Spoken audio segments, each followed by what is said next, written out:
പട്ടാപ്പകൽ കാട്ടുകൊമ്പൻ ഭീതിയോടെ നാട്ടുകാർ. വെറ്റിലപ്പാറ ജനവാസ മേഖലയിൽ പകലിറങ്ങിയ കാട്ടുകൊമ്പൻ നാട്ടിൽ പരിഭ്രാന്തി പരത്തി.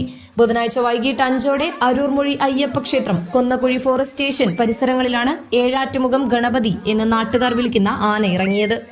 ഏകദേശം 1 മണിക്കൂറോളം കൊമ്പൻ റോഡിൽ നിന്നു. വിദ്യാർത്ഥികൾ സ്കൂൾ വിട്ടുവരുന്ന സമയമായതിനാൽ മാതാപിതാക്കൾ ആശങ്കയിലായി. എന്നാൽ ആന നാശനഷ്ടമൊന്നും ഉണ്ടാക്കിയില്ല.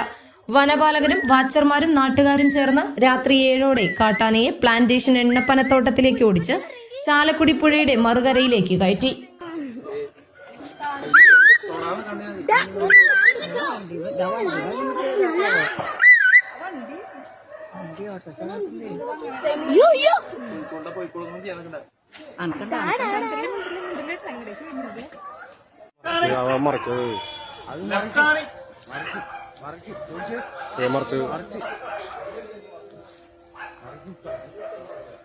അത് മറിച്ച് സുഖമായിട്ട് പോകുന്നു.